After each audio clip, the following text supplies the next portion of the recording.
बवाल मचा हुआ है और उस पर कह रहे हैं किस लिए बचना है, समझ नहीं आता किस लिए।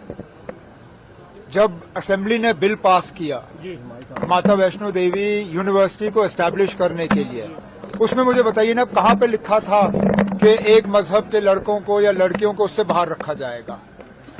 उस वक्त ये कहा गया था कि इसमें एडमिशन जो है मजहब देख के नहीं होगा, सिर्फ मेरिट देख के होगा। अब जब मेरिट के बुनियाद पे एडमिशन के फैसले हो जाते हैं तो कुछ लोगों को ये पसंद नहीं है। अगर आपको बिना मेरिट के एडमिशन करना है तो सुप्रीम कोर्ट से इजाजत ले लीजिए, क्योंकि जहां तक मैं जानता हूं बिना मेरिट के आप एडमिशन दे नहीं सकते हो।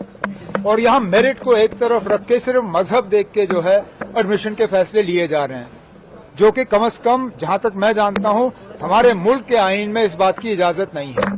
अब कल को अगर हम मजहब देख के ये सारे फैसले करना शुरू करें तो क्या सोशल वेलफेयर की स्कीमें भी हम मजहब देख के की जाएं? क्या राशन की दुकान भी मजहब पूछना शुरू करें? क्या पुलिस वाले मजहब देख के जो है अपने काम को अंजाम दें? आखिर अभी तक जो है हमारे आईन में सेक्युलरिज्म का शब्द जो है वो दर्ज है।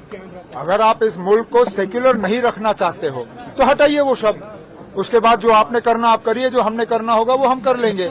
लेकिन मैं फिर इस बात को दोहराता हूँ, बीजेपी को शायद अब सुनील शर्मा को आए हुए चंद ही दिन हो गए, उन्हें वो असेंबली का जो एक्ट है वो निकालना चाहिए।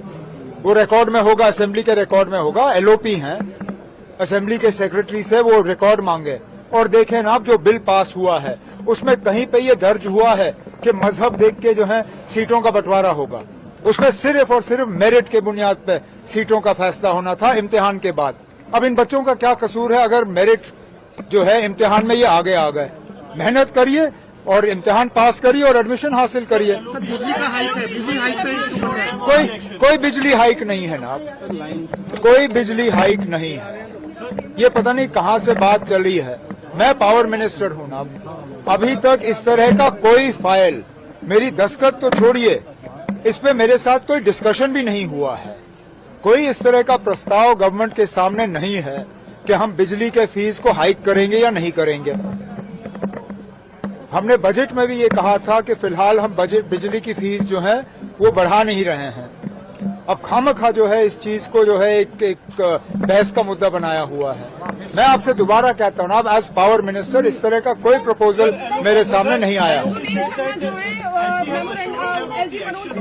क्या एलजी ने एश्योर किया है। अब कैसे अश्योर करोगे ना आप? तो फिर आप सीधा कहिए ना अब कि माता वैष्णो देवी यूनिवर्सिटी और माता वैष्णो देवी अस्पताल।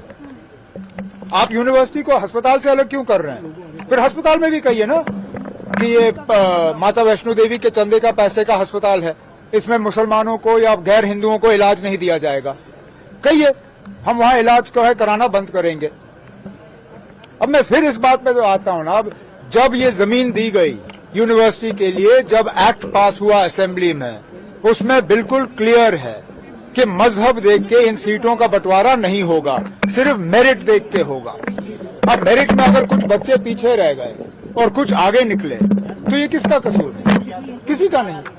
सीएम साहब, ई ऑक्शन पर क्या कहेंगे जो आज? तो अच्छी बात है, ये 7 ब्लॉक्स हैं, ई ऑक्शन किया जा रहा है इनका। और मैं जैसे मैंने अपनी तकरीर में कहा, ये ब्लॉक्स किसी के हवाले नहीं किए जा रहे हैं, मरकज पे इनका कंट्रोल नहीं होगा। Ministry of mines, government of India हमारी मदद कर रही है ताकि ट्रांसपेरेंट तरीके से ये अलॉट हो जाए, इनमें माइनिंग का काम शुरू हो जाए। और लाइमस्टोन जो है वो सीमेंट के लिए एक बहुत जरूरी रॉ मटेरियल बनता है। कोशिश की जाएगी कि न सिर्फ वहां माइनिंग हो, बल्कि अगर एक आध वहां सीमेंट इंडस्ट्री भी लगे तो वहां पे जो बेरोजगारी है उस बेरोजगारी को थोड़ा हम कम कर पाएंगे।